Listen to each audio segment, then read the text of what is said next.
Llevé al padre de mi esposa infiel para sorprenderla en la cama con el amante. Me vengué épicamente de la traidora que desarrolló una enfermedad horrible. Si te gustan las historias de traición y venganza, dale me gusta al vídeo. Suscríbete al canal y activa la campanita para recibir notificaciones de nuevas historias. Mi nombre es Ethan, tengo 28 años. Trabajo en soporte técnico en una empresa de IT en Chicago y hasta hace poco pensaba que mi vida iba por buen camino. Vivía con mi novia Julia, 26 años, estudiante de psicología, y pensé que ella era el tipo de persona con la que pasaría el resto de mi vida. Llevábamos casi 3 años saliendo, viviendo juntos y yo estaba ahorrando dinero para comprarme un anillo de compromiso. El tercer personaje de esta historia es Jake, de 29 años, mi examigo de la universidad y excompañero de cuarto de la Hermandad de Mujeres. Apareció de la nada pidiendo un lugar donde quedarse por unos días tras salir de una situación complicada con su ex. Julia pensó que sería genial darle la bienvenida.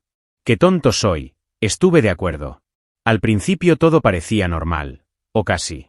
Jake siempre tuvo unos modales un tanto invasivos, pero era lo suficientemente carismático como para ocultarlo. Pero las semanas pasaron y los días se convirtieron en meses. Cuando me di cuenta, el chico ya prácticamente vivía con nosotros. Y fue entonces cuando las cosas empezaron a cambiar. Julia, que antes era muy cariñosa conmigo, empezó a alejarse. Los besos se volvieron raros y el sexo casi inexistente. Pero lo que realmente me alarmó fue la creciente intimidad entre ella y Jake. Risas, miradas intercambiadas, una complicidad que no tenía sentido. No soy paranoico, o al menos nunca lo he sido. Pero cuando empiezas a sentir que te has convertido en un extraño en tu propia casa, la desconfianza se convierte en una maldición que te susurra al oído con cada silencio, con cada timbre escondido del celular, con cada risa ahogada detrás de la puerta. Intenté convencerme de que todo estaba en mi cabeza, pero algo dentro de mí me decía que no. Su mirada cambió. La forma en que me trató, como si mi presencia fuera una molestia. ¿Y Jake? Siempre parecía aparecer en los mismos lugares a los que íbamos.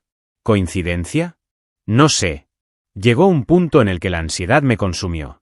Ya no podía dormir bien, mi productividad en el trabajo disminuyó y mi cabeza daba vueltas en torno a un solo pensamiento. ¿Me están engañando bajo mi propio techo? Fue entonces cuando tomé una decisión drástica. Entré en un sitio web profundo y compré 2 cámaras ocultas con resolución 4K, visión nocturna y sistema de grabación continua. Uno estaba escondido en el estante de la sala de estar y el otro en el mueble del televisor del dormitorio. Me sentí sucia, invadiendo la privacidad de la persona que amaba, pero ya no sabía que era real. El plan era revisar las imágenes durante la semana, como si fuera un proyecto de investigación personal. Quería estar seguro antes de actuar, antes de que me acusaran de loco, antes de perderlo todo por una sospecha infundada. Pero el destino no me dio tiempo. Menos de 1 hora después de salir a trabajar, accedí al sistema remoto a través del teléfono celular solo para probar si todo estaba funcionando. Y allí, en medio del vagón de tren abarrotado, en medio de un día cualquiera, mi vida se convirtió en una película de terror. La imagen congelada mostraba a Julia y Jake en el sofá de la sala. A besos. Sin ninguna vergüenza. Sin siquiera preocuparme si regresaría de repente. ¿Conoces ese momento en el que todo se ralentiza? Cuando el mundo sigue girando pero tú te detienes. Así me sentí. La sangre se heló. Las manos temblaron. Y, incluso con el corazón acelerado, una extraña calma se apoderó de mí. Allí estaba la respuesta a todas las preguntas que evité hacer. Lo que vi en ese vídeo no fue solo una traición. Fue la destrucción de todo en lo que creía. Todavía no tenía idea de qué proporciones tomaría esto, pero una cosa era segura, eso era solo el comienzo. Cuando terminó el vídeo me quedé mirando la pantalla del celular como si el tiempo se hubiera detenido. La gente a mi alrededor hablaba, reía, se movía, pero no oí nada. Era como si el mundo se hubiera quedado en silencio, excepto por el sonido de mi corazón latiendo en mi oído, pesado, desigual, sofocante. Ni siquiera pude reaccionar en ese momento. Simplemente me senté en la banca del metro, en silencio, con el celular todavía en la mano, como si estuviera esperando que apareciera alguien y dijera que todo era una broma. Pero nadie apareció. Porque no fue una broma. Fue real. Tan real que dolía incluso respirar. Recuerdo haberme bajado en la estación equivocada. Caminé sin rumbo durante unos 20 minutos, sin sentir las piernas, sin mirar por dónde iba. Me pregunté varias veces qué había hecho para merecer eso. Si tan solo hubiera sido un mal novio. Si me perdí alguna señal. La vergüenza fue abrumadora. El dolor de la traición fue acompañado por un sentimiento de humillación tan profundo que parecía que era el único idiota en el mundo que no sabía lo que estaba pasando dentro de mi propia casa. Era una mezcla de ira, asco, tristeza y una horrible sensación de impotencia. Llegué tarde al trabajo, sudando frío y los ojos enrojecidos. Mi jefe vino a preguntarme si estaba bien y simplemente dije, no lo estoy. Intentó iniciar una conversación, preguntar qué había pasado, pero yo ni siquiera tuve fuerzas para encontrar una excusa. Me encerré en el baño y lloré como un niño. Después de casi media hora adentro, me mojé la cara, respiré hondo y regresé a la habitación. Me senté en mi escritorio, miré mis correos electrónicos, y ahí fue cuando llegó el impulso. Me levanté, fui a recursos humanos y renuncié. Sin aviso, sin plan. Solo pregunté. Y me fui. Por supuesto, esta decisión realmente me dolió. No tenía suficientes reservas económicas para cubrir meses sin trabajo y el alquiler del apartamento no era barato. Pero en ese momento el dinero era lo que menos importaba. Solo quería escapar. Esconder. Retroceda en el tiempo antes de que todo esto sucediera. Pero eso no fue posible. La imagen de ellos dos juntos en mi sofá, en el sofá que compré, que pagué, no salía de mi cabeza. Cada vez que cerraba los ojos, ahí estaban. Ella riendo. Él tocándola. Como si yo no existiera. Pasé los siguientes días en un estado parecido a un zombi. Dormí en el sofá de la sala, sin el valor de tocar la cama donde ella y yo compartíamos tantos sueños. Julia empezó a notar que me veía diferente, pero no parecía importarle. El teatro continuó. Ella actuó como si todo fuera normal. Quizás pensaste que nunca lo descubriría. Quizás me estaba poniendo a prueba. Pero ya ni siquiera podía mirarla a la cara sin sentir ganas de gritar. Lo peor fue fingir que no lo sabía. Manteniendo el veneno dentro de mí mientras ella sonreía como si fuera inocente. Poco a poco, ese dolor sordo dio paso a algo más frío. Más calculado. Un deseo incontrolable de hacer justicia, de demostrar que no era un idiota, que no me pasarían por encima así, impunemente. Todavía no sabía exactamente cómo iba a hacer esto, pero una cosa era segura. No iban a salir de esto como si nada hubiera pasado. Y fue en ese vacío entre el colapso y la ira donde empezó a nacer la idea. Un plan. Una forma de devolver, con interés y corrección, todo lo que me quitaron. Jake no era exactamente el tipo de persona que inspiraba confianza, pero lo conocía lo suficiente como para no sospechar de él de inmediato. Habíamos compartido una hermandad de mujeres en la universidad, enfrentamos juntos exámenes fallidos, pasamos noches comiendo pizza y videojuegos hasta el amanecer. Cuando apareció diciendo que necesitaba un lugar donde quedarse por una semana o dos, fue como ayudar a un hermano. Yo tenía este defecto, siempre creí que quien ayuda hoy puede ser ayudado mañana. Pero hay personas que, en lugar de agradecer, ven esto como una oportunidad. Y eso es exactamente lo que hizo. Aprovechó mi buena voluntad para infiltrarse en mi vida. Lo que me destruye por dentro hasta el día de hoy es recordar los detalles que estaban justo frente a mi cara y que simplemente ignoré. Como el hecho de que Jake siempre casualmente sale a correr al mismo tiempo que Julia. O cuando llegué a casa y los encontré a los dos sentados en el sofá, riéndose de algo que inmediatamente se detuvo tan pronto como entré. Empecé a notar que ella ya no se reía así conmigo. Su risa se había desplazado hacia él. Pero siempre encontré una excusa. Es solo amistad. Estoy siendo paranoico. Qué fácil es engañar a quienes confían. Él tuvo un día concreto que me marcó. Estábamos en la fiesta de un compañero de trabajo y Jake apareció sin invitación. Julia estaba feliz de verlo, demasiado feliz, diría yo. Los dos se quedaron hablando en un rincón durante la mayor parte de la noche. Cuando fui a preguntarle cómo se enteró del evento, ella dijo que debería haberlo visto en mi Instagram. Pero nunca publiqué nada al respecto. El malestar que sentí esa noche todavía me pone la piel de gallina.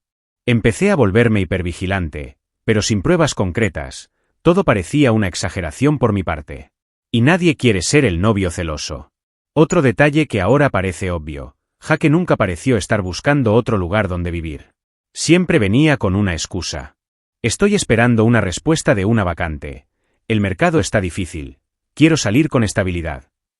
Me ofrecí a ayudar con la búsqueda, incluso ofrecí dinero para adelantar el primer alquiler. Pero nada parecía suficiente. Él se hizo la víctima y yo, como un tonto, me lo tragué todo. Julia también empezó a impacientarse más cuando mencioné el tema de su estancia. Dijo que estaba siendo insensible con alguien que estaba pasando por un momento difícil. Y quizás lo más simbólico de todo fue la forma en que empezó a ocupar espacio. ¿Mis cervezas en el congelador? Ellos desaparecieron. ¿Mi lado del sofá? Siempre ocupado. ¿Mis horarios? Siempre casualmente invadido por alguna nueva rutina suya. Empecé a notar que él sabía demasiado sobre mis compromisos. Sabía cuándo iba a trabajar, cuando trabajaba horas extras, cuando iba a visitar a mis padres. Hoy está muy claro, Julia estaba transmitiendo esta información. Y yo era solo el espectador de mi propia desgracia, pagando el alquiler de la obra. Cuando finalmente vi el vídeo de ellos dos en el sofá, todo encajó como un cruel rompecabezas. Los retrasos, las coincidencias, las risas ahogadas, todo estaba ahí. Solo que yo no quería verlo. Fui el último en saberlo y el primero en ser traicionado. Jake, el chico al que protegí cuando nadie lo quería, fue quien me apuñaló por la espalda con mi propia novia. La herida todavía estaba fresca, pero ahora sabía que no era solo una traición amorosa. Fue una conspiración. Y su presencia en casa fue parte de la trama más repugnante de mi vida. Lo que comenzó como pequeñas señales de distanciamiento, se convirtió en una barrera insuperable entre Julia y yo. La mujer que solía tirarme de la cintura en el pasillo, a quien le encantaba dormir acurrucada contra mí en los días calurosos, ahora rehuía cualquier contacto. Cuando intenté acercarme, ella retrocedió como si yo fuera un extraño. Dijo que no se sentía cómodo con nadie alrededor, excusa que, de por sí, ya era absurda. Después de todo, Jake no parecía molestarla, sino todo lo contrario. Con él, la risa fluyó libremente. Para mí, el silencio era la regla. Esta distancia se hizo más pronunciada en el transcurso de 10 semanas. 10 semanas en las que la cama se convirtió en solo un objeto funcional, en las que el sofá era más su lugar con Jake que el mío. Pensé que estaba pasando por algún problema personal. Le sugerí terapia, traté de hablar con sensibilidad, abrí espacio para que ella se sintiera cómoda al abrirse. Pero cada vez que sacaba el tema, ella se daba vuelta y decía: «Estás inventando algo». Fue puro gaslighting y ni siquiera me di cuenta en ese momento. Me sentí culpable porque pensé que el problema podría ser ella. Con el tiempo, mi autoestima empezó a desmoronarse. Comencé a dudar de mi valor, de mi apariencia e incluso de mi desempeño como hombre. Me miré al espejo y solo vi a un chico cansado, inseguro y desechable. Mientras tanto, Jake se estaba convirtiendo en el amigo divertido, el consejero, el chico con el que pasaba horas hablando por las noches en el porche mientras yo fingía dormir en la habitación. Fue cruel ver cómo me tomaban el lugar así, milímetro a milímetro, y no tener pruebas concretas de lo que estaba pasando. Solo una intuición gritando dentro de mí. Recuerdo una noche concreta en la que intenté romper el hielo. Preparé la cena, abrí un poco de vino y puse música que a ella le gustaba. Se sentó, comió en silencio y ni siquiera tocó el vaso. Cuando le pregunté si quería ver algo conmigo, simplemente dijo: «Estoy cansada» y se fue a dormir. Me sentí como un completo idiota. La cena se enfría en la mesa, el sonido ambiental de la música romántica no suena para nadie. Mientras lavaba los platos, escuché una risa proveniente del pasillo. Ella estaba en su habitación, intercambiando mensajes con alguien. Y sabía con quién. Pero todavía no tuve el coraje de aceptarlo. La ironía era ver lo preocupada que estaba por mantener las apariencias fuera de casa. Publiqué historias con frases motivadoras, fotos sonriendo con leyendas como «agradecidas siempre». Cuando me encontraba con amigos, desempeñaba el papel de novia devota. Pero en casa me trataban como a un intruso. Jake, en cambio, iba ganando cada vez más espacio. Ya se sentía tan cómodo que se quedó sin camiseta, dejó una toalla mojada en el sofá y hasta bromeó acerca de ser el nuevo residente oficial. ¿Y yo?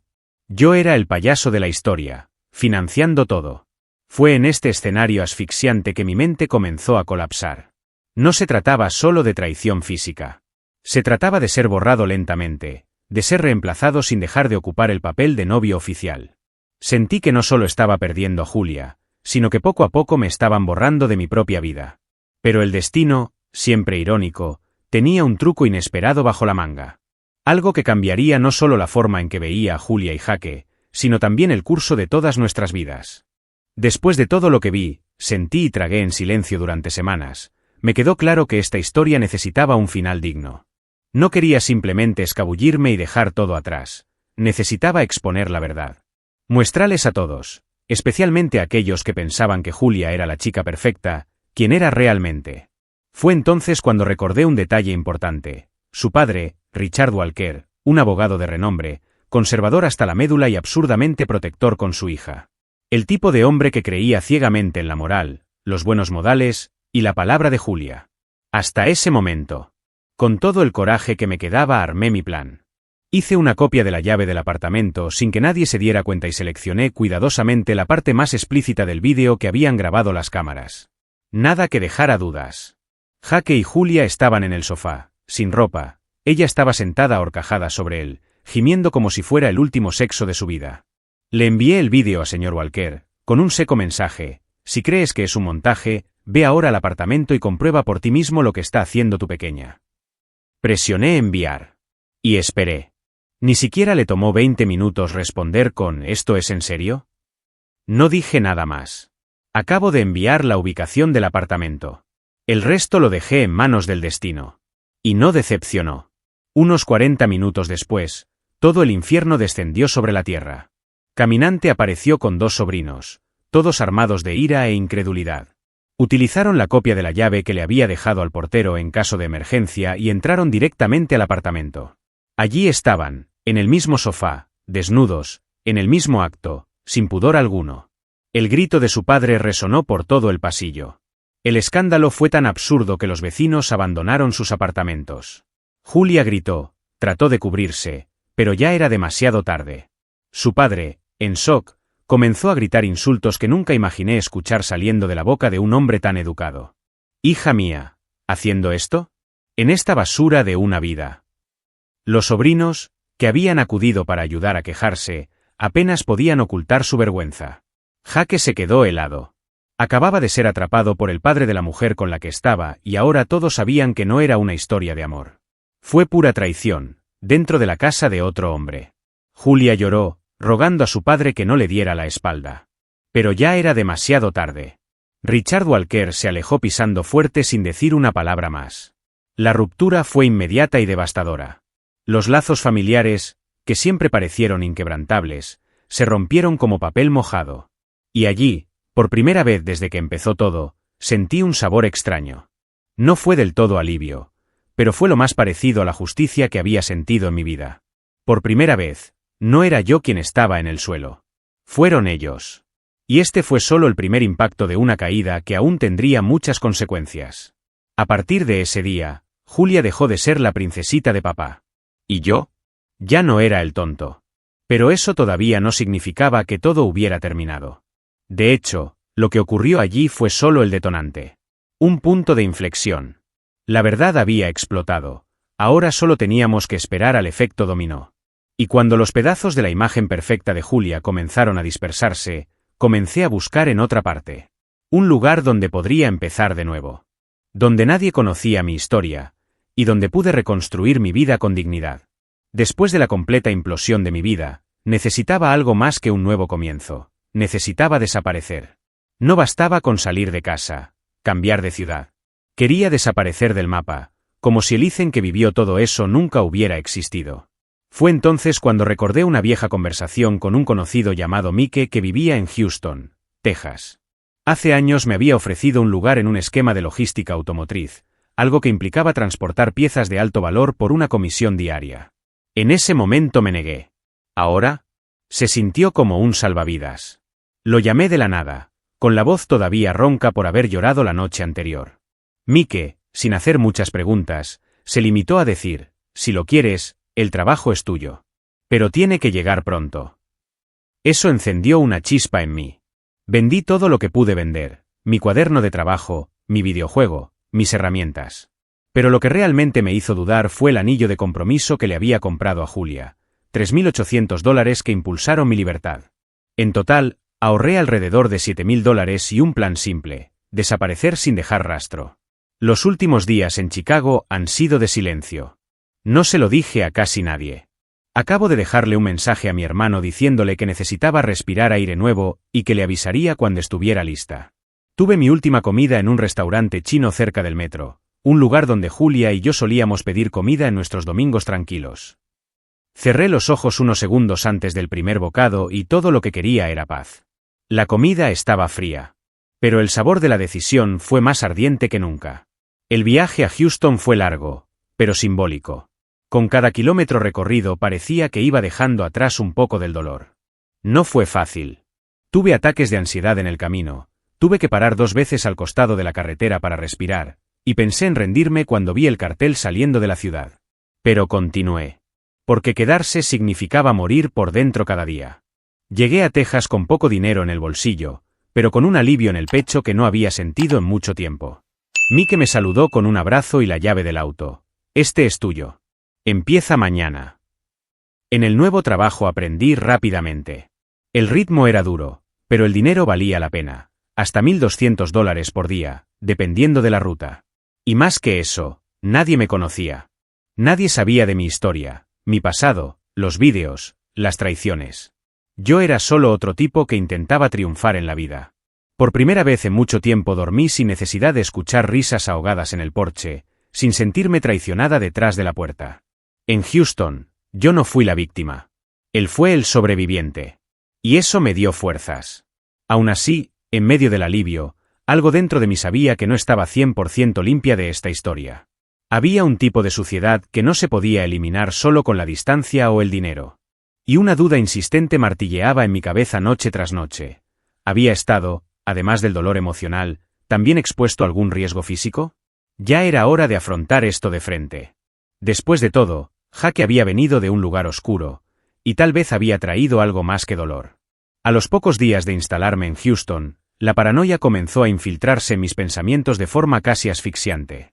Ya no era solo el recuerdo de la traición lo que me atormentaba, era el miedo de que algo más profundo, invisible, hubiera quedado atrás. Sabía que Jake había salido recientemente de un centro de detención. Nunca pregunté por qué. Dijo que fue un malentendido. Pero ahora, sabiendo de lo que era capaz, comencé a preguntarme si estaba poniendo en riesgo mi salud al confiar en él y, por extensión, en Julia. La duda se convirtió en un peso insoportable. Me despertaba en mitad de la noche pensando en exámenes, síntomas que no existían, enfermedades silenciosas. Lo peor de todo fue imaginar que ella podría haberme expuesto a algo conociendo su historia. Y eso, para mí, fue incluso más imperdonable que la traición misma. Entonces, un sábado por la mañana, sin decírselo a nadie, fui a una clínica privada. Pedí pruebas completas de ETS, incluso sin síntomas aparentes. El asistente parecía extraño, pero solo dije, es por seguridad. Necesito estar seguro. Esperar los resultados fue uno de los momentos más angustiosos de mi vida. Cada notificación en mi celular me revolvía el estómago. ¿Y si me hubiera infectado con algo incurable? ¿Qué pasaría si esta historia dejara una cicatriz literal en mi cuerpo, para siempre? Nuestra mente tiene el poder de destruir mucho antes de cualquier diagnóstico. Empecé a revisar todos los momentos en los que confiaba ciegamente. En el que cerré los ojos ante señales evidentes. Ahora ya no se trataba solo de amor o dignidad. Se trataba de supervivencia. Cuando finalmente recibí los resultados, el alivio fue tan intenso que lloré en el Uber camino a casa. Todas las pruebas resultaron negativas. Sin contagios, sin sorpresas. Por primera vez en meses, sentí que podía respirar profundamente. Aún así, la experiencia sirvió como una bofetada. No se trataba solo de suerte. Se trataba de responsabilidad. Nunca más dejaría mi salud, física, mental o emocional, en manos de alguien que no demostró que la merece. La confianza, ahora, habría que ganarla con sudor y verdad. Esta fase, a pesar de ser tensa, me hizo reflexionar mucho sobre lo mucho que me había abandonado para mantener una relación que ya había muerto mucho antes de que se produjera la traición. Me encontré rogando por migajas de atención, justificando la frialdad, ignorando lo obvio. Y todo ello por miedo a quedarse solo. Pero ahora, con mi cuerpo limpio y mi mente comenzando a sanar, entendí que estar sola era 1000 veces mejor que estar con alguien que me ponía en riesgo. Literalmente. Y mientras seguía mi nueva rutina en Texas, trabajo, exámenes, noches silenciosas y sin vigilancia emocional, un nuevo pensamiento comenzó a crecer dentro de mí. Si el mundo hubiera podido destruirme de esa manera, entonces tal vez también podría sorprenderme en el buen sentido. Tal vez, solo tal vez, esa historia aún tuviera más giros y vueltas por recorrer. Y quién sabe, la parte de la venganza aún no había terminado del todo. Mientras reconstruía mi vida lejos de todo, aprendí de amigos en común, e incluso de perfiles falsos de Instagram, que el vídeo que Richard Walker vio esa tarde explosiva no era solo para miembros de la familia. De forma anónima, comenzaron a circular copias entre algunos conocidos de Julia. Las personas que salían con ella en los pasillos de la universidad, los chicos que estaban en los mismos círculos que Jake, todos empezaron a tener acceso a la escena que presencié por primera vez. Su fama cambió de la noche a la mañana. De estudiante prometedora e hija ejemplar, a niña que se convertía en broma en los grupos de mensajes cerrados. Lo más cruel, y quizás lo más simbólico, es que algunos de estos tipos que recibieron el vídeo también tuvieron una sentencia de prisión, al igual que Jake. Vieron una oportunidad en Julia. Ellos comenzaron a acercarse con sonrisas falsas, halagos vacíos, y ella, debilitada, se sumergió más profundamente. No pasó mucho tiempo para caer en un círculo vicioso, encuentros íntimos ocultos, falsas promesas y luego, chantaje. Usaron el vídeo como moneda de control a cambio de relaciones sexuales con Julia. Dijeron que lo filtrarían a más personas, que se lo mostrarían al coordinador de la universidad. Y ella cedió. Siempre cedió. La usaron y compartieron innumerables veces, y ella consintió en todas ellas. Solo pararon cuando Julia se desplomó y empezó a tener heridas en la piel, que podrían ser algún tipo de ETS. De una mujer vanidosa, segura y serena, se convirtió en una sombra andante. Desarrolló una dermatitis grave que le cubrió la cara y las manos con lesiones visibles. Comenzó a faltar a compromisos académicos, a evitar reuniones sociales y casi ya no aparecía en línea. Sus amigos empezaron a alejarse, sus profesores la miraban con recelo y su padre, Richard, se negó a mantener cualquier contacto. La chica que alguna vez estuvo protegida por todos ahora, apenas podía protegerse a sí misma. El castillo de mentiras se derrumbó, y ella quedó sepultada entre los escombros. Los rumores decían que pensó en cambiar su ciudad, su nombre, tal vez incluso abandonar la universidad. Pero no había manera de borrar lo que ya se había difundido. Las imágenes estaban en los móviles, en las nubes, en impresiones. Y aunque nunca lo compartí directamente con nadie más que su padre, la venganza multiplicó el impacto. Jake, a su vez, simplemente desapareció. Desapareció como un ratón huyendo de la luz. Nadie sabía si estaba nuevamente en prisión, viviendo en otra ciudad o simplemente escondiéndose para evitar ser linchado. Una parte de mí quería encontrar a Jake, mirarlo a los ojos y decirle, perdiste. Pero la verdad es que el simple hecho de que desapareciera me bastaba. El silencio, la desaparición, el borrado, fueron, en sí mismos, un reconocimiento de culpa.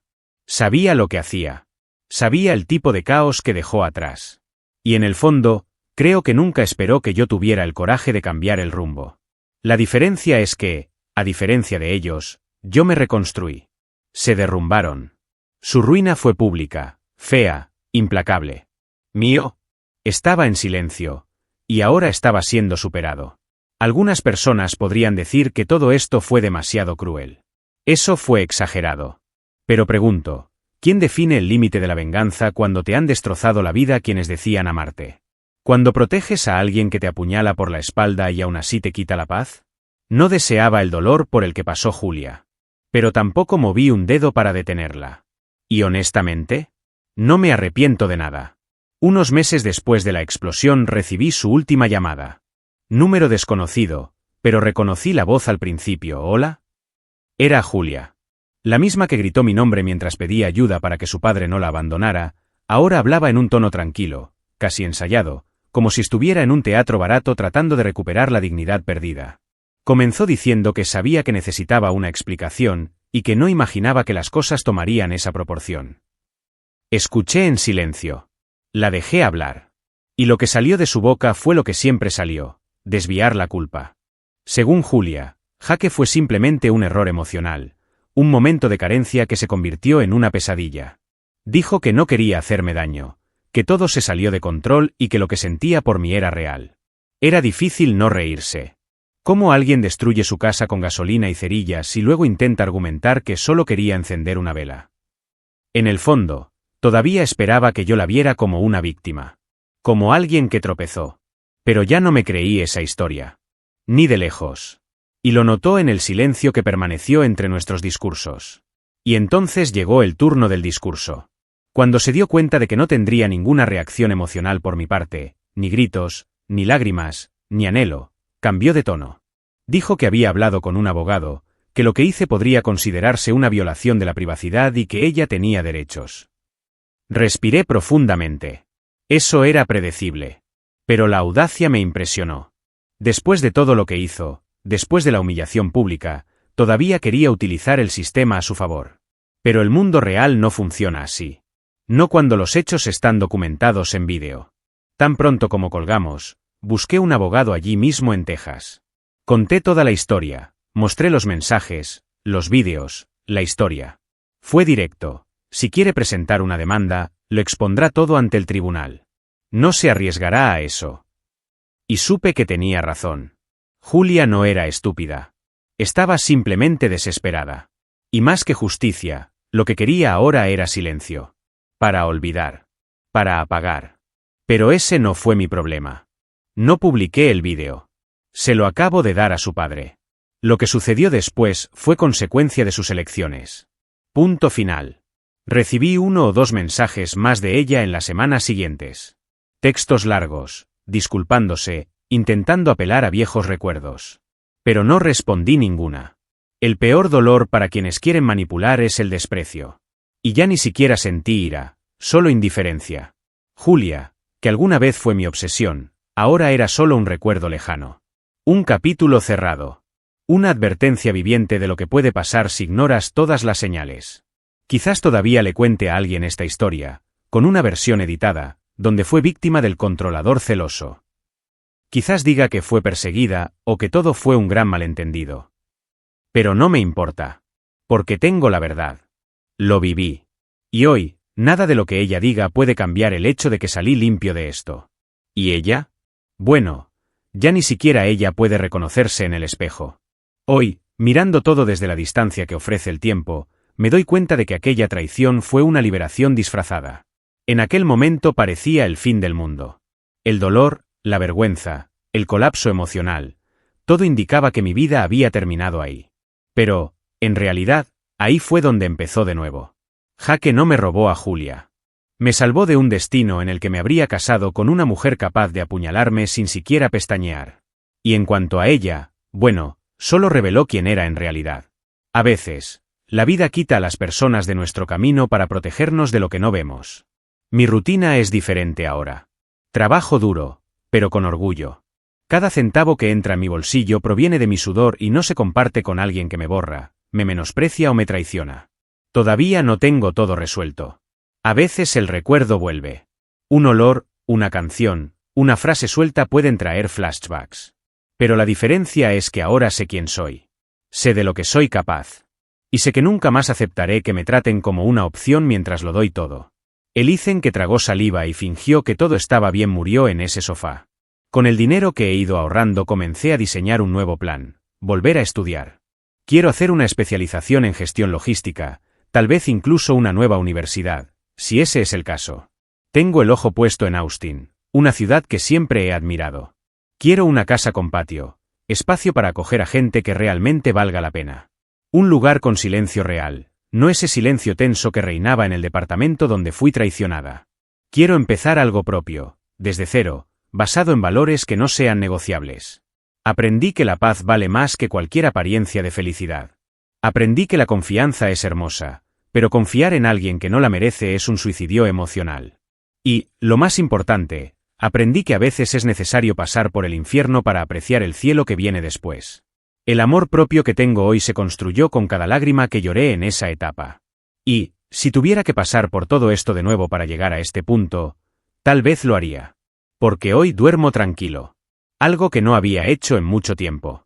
La mayoría de la gente solo ve el escándalo, la quiebra, el drama. Pero lo que realmente importa es lo que sucede después. La reconstrucción silenciosa, los ladrillos colocados uno a uno sin que nadie mire. Nadie publica esta parte. Nadie comenta. Pero ahí es donde reside la verdadera victoria. Hoy, cuando me miro en el espejo, veo a un hombre que sobrevivió a la cobardía y que hizo de ella la base de una nueva vida. Sin necesidad de vengarse más. Porque la verdadera venganza es seguir adelante y ser felices, mientras ellos se hunden solos. Así que, si estás leyendo esto ahora mismo y estás pasando por algo similar, te digo, no te desesperes. A veces lo que parece destrucción es solo la primera demolición antes de reconstruir algo mucho más grande. Pero hay que tener coraje. Hay que saber cuándo irse, cuándo callarse y cuándo enseñar los dientes. Aprendí todo esto de la manera más difícil. Pero hoy soy un tipo diferente. Y honestamente, nunca he estado tan completo. Mientras tanto, Julia todavía está tratando de curarse de las enfermedades de la piel que comenzaron en esa espiral, una dermatitis grave que desfiguró sus manos y su rostro. No era una ETS, pero nadie quería saberlo. El estigma se le quedó pegado como una frase. Ningún hombre se acercó. Solo había que mirarlo para pensar que portaba algo contagioso. Y tal vez incluso lo llevaba, pero no en su cuerpo. En carácter. Deja tu opinión en los comentarios, dale me gusta al vídeo y suscríbete al canal para recibir notificaciones de nuevos vídeos, y también ayudarnos a llegar a más personas y formar una comunidad. Disfruta y mira una de las historias que van apareciendo a continuación sobre nuevas denuncias de traiciones y venganza. Hasta la próxima.